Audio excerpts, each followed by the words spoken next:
Hello, everybody, and welcome to another My Music. Today, we will be speaking about the benefits of wood paneling behind you on the wall with Lizzie here. Hello. Hello. It's lovely wood paneling as well. Or is it a door? It's Is it a door?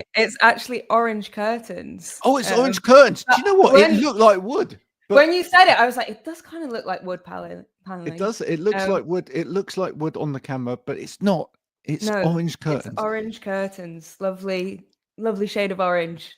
There. Well, we do love a bit of orange curtain as well. Yeah. But we'll be back to speak to Liz straight after this. Keep on, don't stop.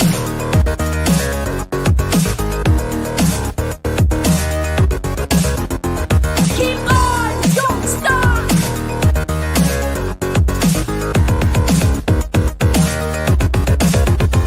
Keep on, don't stop.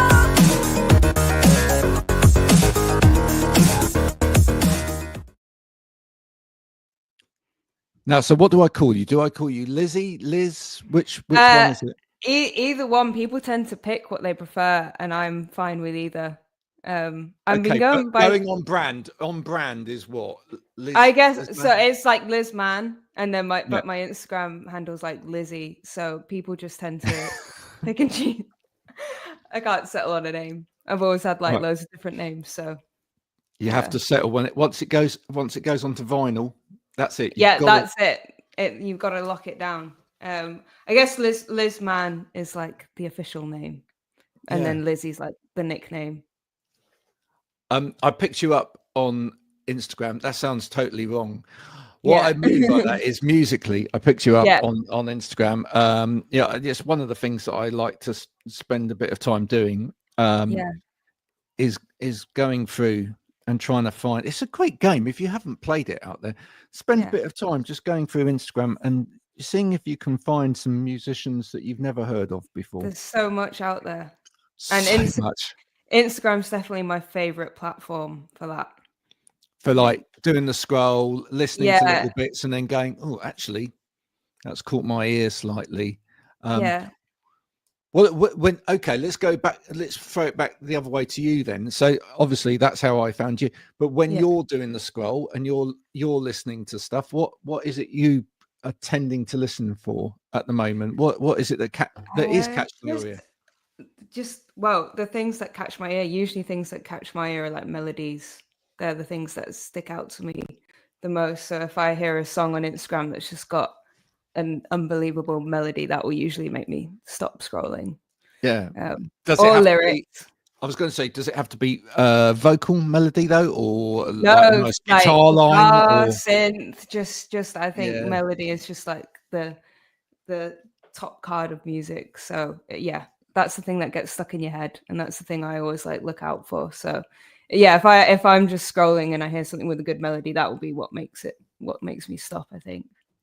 It's interesting you say that, because so many younger musicians that I talk to will say that is what they're after. They're after that melody bit. That's the thing that will make them stop. And the hook is it. And it's a bit like, I mean, I write a lot of stuff, social media for other people, and that hook line at the top, that's the important bit. If you haven't got that bit, if you haven't got the bit that stops people in their tracks, if you haven't got that bit, I think most chord progressions have already been done in lots of different orders. It's the melody it's sort of like unique DNA of a song, really. So the melody that you put over the chords. So I think that's why it's the most important, and that's the thing people are going to remember over like maybe a chord progression, or sometimes a drum beat can really catch your ear. Obviously, there's lots of famous examples of that, but yeah, for me, it's melody. Blue Monday, something like that. Yeah, exactly. It's like iconic. Yeah. Yeah. So this is kind of a progression type conversation now. So the melody, the strong little melody line, that's the bit that catches you. What is it next that then draws you in? I guess it's on Instagram. I guess it'd be the aesthetic of like, because it's such a visual platform. It'll be like, right, how does this band or artist present themselves? I think, that will be the next thing that sort of draws me in. And let's tell everybody. So for anybody that hasn't seen Liz on Instagram, you've got that down to a T, haven't you? Right? I've definitely been trying to refine it. Yeah. Absolutely. Yeah. Down to a T. Yeah. Yeah. So, I mean, in terms of that, you know, does someone put all of this together for you, or are Yeah, you? I used to do it myself, but it was very like low key budget in my bedroom in whatever space I could find. And I think with the last single, because I thought that I really liked the song, and I was like, it deserves a proper release. So I started working with this guy called Aiden, who's a really talented videographer, and he's worked with me on the next one as well. And it just makes all the difference having someone with the good camera and who actually knows what they're doing, rather than my crappy phone camera and no clue on what I'm doing, just the sort of blind vision. Now, I know that good video is time consuming. I mean, my son actually lectures in film at a university. And when he used to make his films, I mean, he'd spend hours, and then you come back with like 3 minutes. Just for anybody that's just starting out and hasn't ever gone in through that process, how long does it take? It takes a while, especially if you spend like a whole day or two shooting. You've got all this footage and you have to sift through it to find like the best shots that are going to really make it, and then edit it, and you've got to have the right pacing. It takes a while, from like also conception of the video to like end product. Yeah, definitely. Like, I mean, I think we usually work on like a few months, and then videographers always tend to have multiple projects on the go. So it's crazy. Was it quite exciting? That bit, was it? Were you excited while you were waiting for it to come back and see the end result, or were you kind of like, oh, come on, just get on with it? Yeah, I honestly, I can never wait, because it's just like you hope what you've filmed aligns with the vision and aligns what actually the end product is. So you're sort of sat there waiting, like, I can't wait for everyone to see this. You've got a few behind the scenes photos that you took, and you're like, it's going to be really good. And then it comes through, and you just sort of sit there, and it's like finally seeing like the end product of like the music and the video all coming together. It's like, yeah, one of my favorite parts. Yeah, definitely. What's been the highlight of your music journey so far? What give me one or two things that have happened to you that where you've gone, yes, I'm getting there. I'm on the road now. It's any time that I've played a gig and people start singing the lyrics back. That is the best feeling. I can't top that feeling when you're just playing a show, and like I've had a few times now when people have started singing like the choruses back or something, and that's such an insane feeling, because you've like written this song on your own in a room somewhere, and then spent hours and hours like trying to record it, create the best version, and then for people to actually like care about it enough to know what the words are. That's one of my favorite things that's ever happened. I'm going to have to say, I'm going to be brutally honest now and say that was always one of my favorite things, but also mainly because I was absolutely awful at remembering words. Yeah. So if you forget the words, you can just be like, yeah, you sing it. Well, if the audience were singing the words, there was a modicum of a chance that I might be able to remember them at the same time. Yeah, that's it. You know, but there's always that moment on stage where you're like, how does the second verse go? And it's like coming up to it, you can feel the build up, and you're like, I don't know what the words are, and then suddenly out of nowhere you just sing the line. I've had that happen a few times. I know. You're just like, that was lucky. I don't know where that came from. Well, yeah, you say that, but you do know where that came from, because that comes from practice, doesn't it? Yeah, that's just muscle memory. Yeah, but yeah, it's you cannot underestimate how much goes into, like, before you go to a performance, whatever, the hours that are spent just doing the song again and again, doing the song again and again, playing it in a row multiple times. Like, make sure you got to, let's just do verse 2 again. Didn't quite do that. Oh, what if we put drum fill in here? Like, yeah, there's a lot that goes into a live performance. I love it. I love like constructing a live show. How disciplined are you when it comes to moving your music from the recorded version to the live version, in terms of not overcooking it, or sort of like, playing with the song so many times that you just get sick to death of it? What do you do to keep that okay in your own head? Like keep it fresh? I always like to have the live version slightly different to the recorded version. Otherwise, I think you might as well just go listen to the recorded version. That's the perfected version of it. So in the live band that I have, like I have like a guitarist. We don't tend to have a lot of guitars on the actual record, but in live I always like to have a guitarist, so he can go off and do wild and crazy guitar solos during the set, or it just gives like a bit more like Are you life. heavier? Are you heavier live? Would you say? Are you a bit more I guts? wouldn't say I wouldn't say we're heavier. Maybe a bit more like energetic. You're jumping up and down. Yeah. Yeah, we're jumping around than maybe the song actually calls for. Yeah. But yeah, just little things that you can sort of like working on transitions between songs and things like that, I think is really important. Like how you're going to finish one song and lead into the next song, that in a way that's going to keep the audience like not just like I just go to the bar now and get a drink between these songs. Like you got to keep it moving so they like stay in the world that you're trying to create on stage. So yeah, it's something as well that I want to really build on like this year as we're getting more and more songs. We only started playing live together as a band last year, really. So we only had 6 songs, which isn't actually that many. So we've got about 8 now. So you get when did you personally start playing live? I've been playing live for ages. Under this guise, it's only been a couple of years now. But I've been playing live since I was about 14 years old. Wow. Yeah. Where did that start? What was the start? It was a school gig.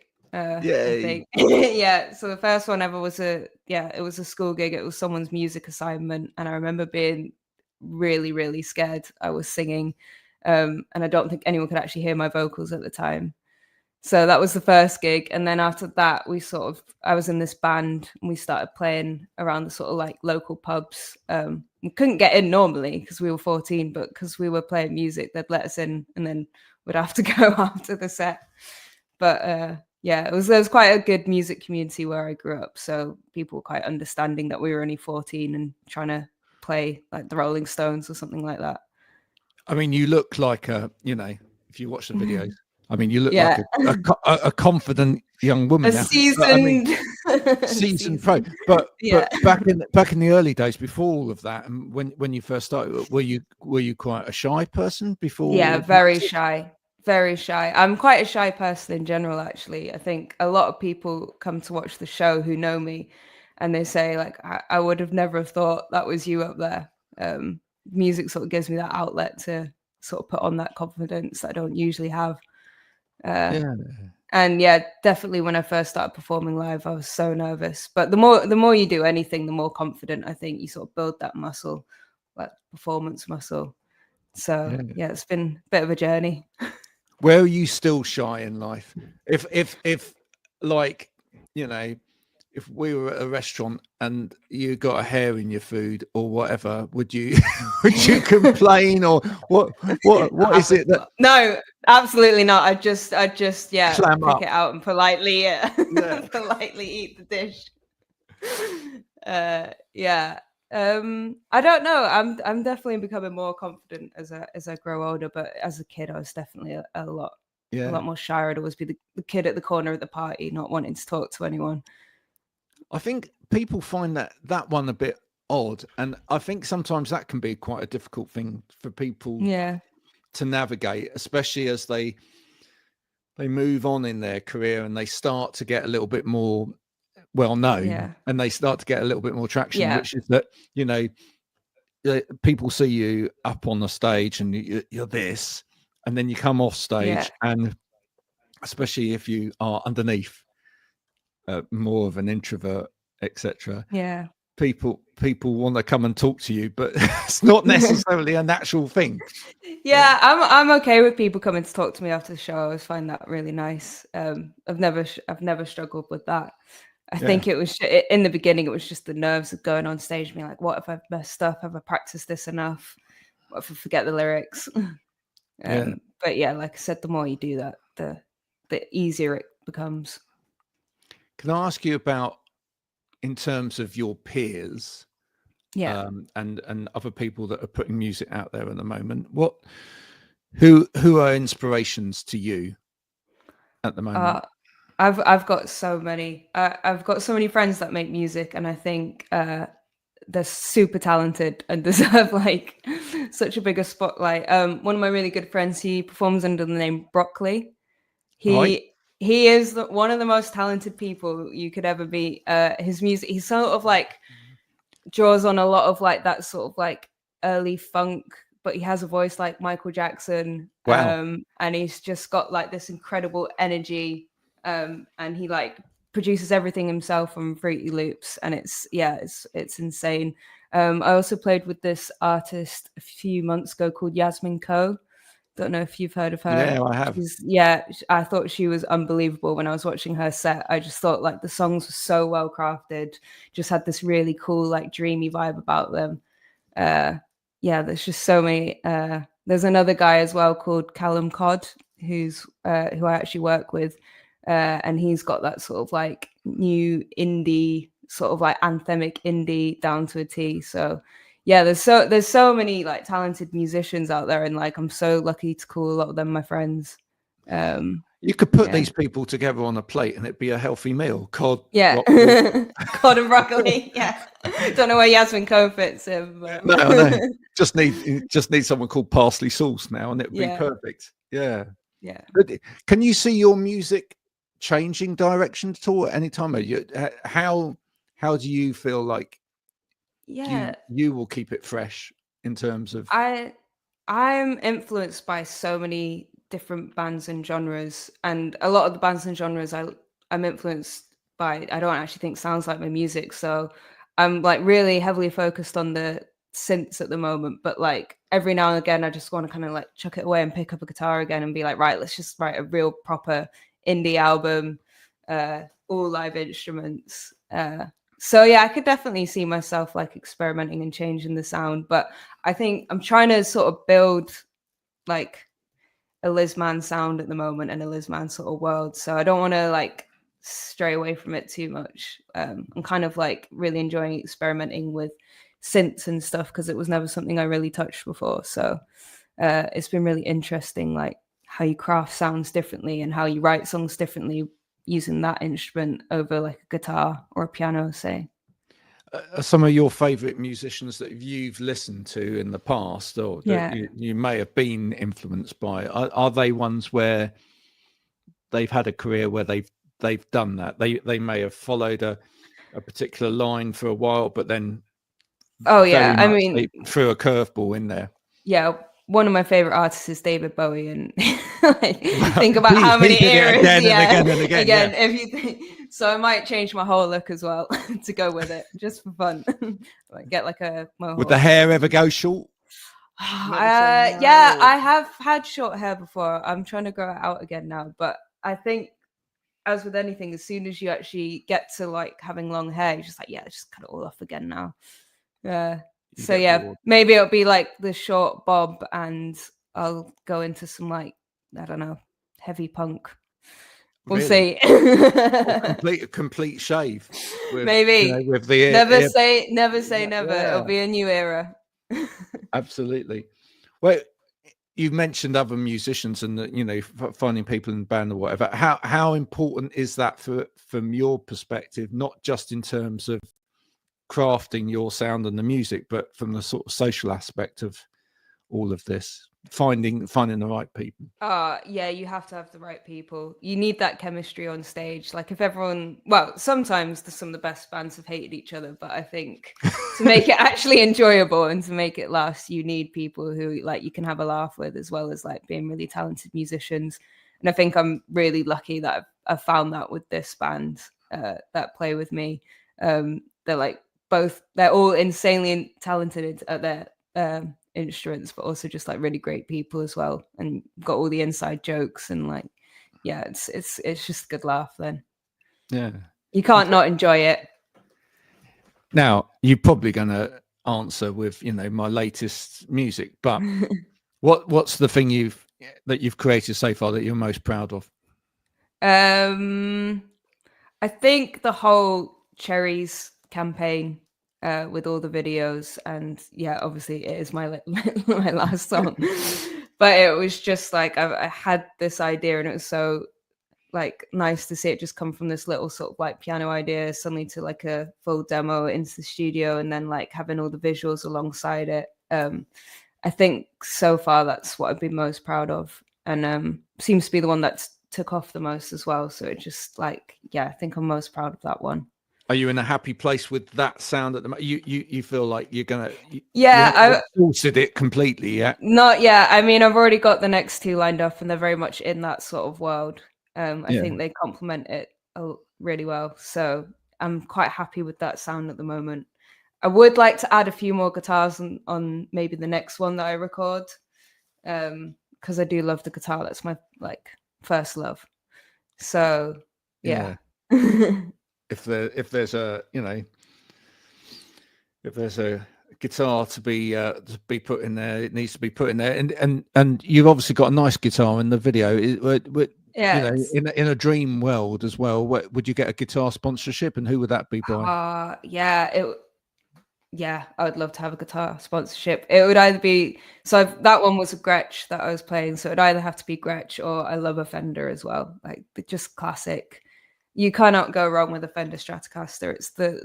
With a Marshall amp or an Orange. Do you know what? For the longest time it would have been Orange, but I've started rehearsing in this practice room and they have Marshall amps, and like the sound, like it's just huge. And I've suddenly been won over by Marshall after years of like not really caring about them, be like, yeah, Marshall. Now I'm like, no, I get it now. I get it. Yeah. Now you've heard the crunch. I think I just never had like a big enough Marshall with the stack, and then as soon as I put it through that, I was like, oh yeah, okay. Well, the thing is, you can always keep the orange curtains. Exactly. Yeah, I can't have too much orange. No, you can have orange curtains with a Marshall amp. Yeah. There you go. That's the way forward, isn't it? What's the big dream for you for the rest of 2025? Because we're only getting going, really. I know. Now this year. Are you looking to like up the game in terms of gigs as well, and sort of maybe get on some festivals later in the year? Definitely. I'd love to play some festivals. I've been busy applying behind the scenes to every single one. I mean, please, Emily, let me in. Yeah, I don't care if it's 100 people or 10,000 people. Just let me play your festival. Yeah. So yeah, festivals would be the dream. We did live at Leeds towards the end of last year, and that was so much fun. I love festivals because you can just go and watch loads of other bands all day, and everyone's just in a great mood, and everyone's been day drinking, and it's just fun. What's the best festival you've ever been to as a punter? Glastonbury Festival, hands down. I'm sorry. No one will ever change my mind that's not the best festival in the world. I'm not even going to try. Yeah. It's what I will say is it's chaos on the roads just beforehand. Yeah, I was really lucky the last time I went. I just sailed through. I don't know what happened. I think I must just caught the time right. Like drove down, no traffic, drove back, no traffic. I was like, what's happened? Yeah. Well, it's Glastonbury's only just down the road from me, so it's a really useful. Do they give you free tickets? No, I'm outside of. You're out of the catchment. I would move slightly more into the catchment. Thought about that, but it's quite a weird place to. No disrespect, but it's quite a weird place to live. Yeah. So no, I'm sure. Yeah, it's a great venue for music, and it's the thing is, for anyone that's never been to that kind of festival, it literally is a city, isn't it? Yeah, it's on another level, and the sets that they build as well. Like you just be walking around, and then suddenly you're like walking through a waterfall, and you're like, where am I? It's crazy. You find when you're surrounded by that much music that it's hard to kind of switch off. I mean, I used to find myself sort of, I did actually work backstage there, but I found myself sort of like after the main stage stuff and everything else, just even at 3 o'clock in the morning, just finding myself in some kind of random dance tent or whatever. And it's just, Yeah, it's hard not to just get lost in the music. I think as well when I see the bands play, I'm sort of just lost and just being like, if that was my set, like I'd do it like this. Like just yeah. Is there a dream sort of support slot that you could imagine that we can try and tag you in on? A dream support slot. I'm really into Fontaines at the moment, but I don't think our sounds really align. Well, yeah, but why not? Yeah. I'm trying to think who's like. That's a great album, though, isn't it? Oh, it's amazing. I've had it on repeat. I think they really upped to a level, and they're like really paving the way for new guitar music at the moment. I don't think anyone's doing it better, personally. No, the thing is that you say that I do find that these days that I'm going to more gigs where you might have 2 or 3 bands, but they don't necessarily have to be the same. Yeah, that is true. These days. A lot of gigs that I play with, you'll have like a folky acoustic artist on first, you'll have us, and then you'll have like a really like heavier band on after. It's just kind of like, it's just a night of music. And I think like audiences are more like receptible to that now because of Spotify, and you can literally go from listening to any sort of genre. You're not listening to the, whole albums. You're just listening to songs that can literally, I think everybody's got a bit of a eclectic music taste nowadays. You ask someone what they're into, they just go everything, because you've got everything there to listen to. So actually having a gig that sort of does that as well doesn't seem too out of place to your normal listening experience. Well, listen, I hope it happens for you. Yeah. Fontaine, if you're listening, that would be great, wouldn't it? That would be amazing. Yeah. Kind of, Liz would love to come on and she'll sell your I'll do it. I'll do it. I'll go to the merch stand afterwards, and yeah. There you go. You see, that's perfect. Is there a kind of, just before you leave, and thank you so much for taking your time today to speak to me. Is there a kind of music we'll never hear you make, do you think? Or I mean, you say you're eclectic, but is there something where you Sorry, what was that? You broke up on my side. Okay, I said, is there a kind of music that you will never make? Do you think? Is there something where you just won't go there genre-wise ever? Do you think in your lifetime, or is everything on the table? I would like to say everything's on the table. Okay. I would never want to say I'd never make that sort of music. Maybe some sort of weird, sort of like kid type xylophone music or something. Yeah, but even that, the Beatles kind of did it kind of well in a way. Well, yeah, they did. Kind of made it cool. Yeah, we actually perhaps need a second Yellow Submarine. I'm not gonna say So you really don't know. Yeah, I wouldn't even want to put that off the table. Yeah. Listen, it's been a pleasure speaking to you. We will need to try and get from you something to put on the board here so that we can remember, everybody can remember you by. That would be lovely. You I've got a little poster I can send. Oh, that'd be fantastic. So you can join the ranks of all of these other lovely people from around the world that have been on the show. That would be an honor. And just before you go, how can people out there help you? What can people do for Liz in 2025? What's the first thing you would like them to do? Honestly, just listen to the music, and if you like it, just let me know. Drop me a little message. I'd love to know that people are listening. Just simple ask. Do you know what? I think that's what most people say, and I think it's so true, and it's so valuable as well, because in this world where people do listen to the music emanating from a little dot in the corner of the room, it's so easy to just listen, but without necessarily telling someone that you like it. So that's the important bit. Stop, tell the person you like it, add it to a playlist, and share it with your friends. Yes, add it to the playlist. Yeah, share it. That's the important. That's all we need. That goes a long way. People don't even realize.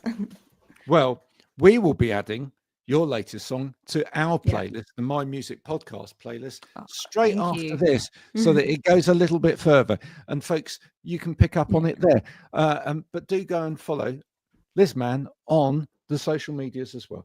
Liz, thank you so much for joining me today. Thanks for taking the time. Thank you for having me. It's been lovely. If you've enjoyed this, folks, press the buttons so that you follow and share and all of that sort of stuff, because it really does help. And we're kind of trying to build something here of worth and of value on all of these platforms where people don't pay anybody. But until next time, look after yourselves. Thank you, Liz, very much. Bye for now. Thank you.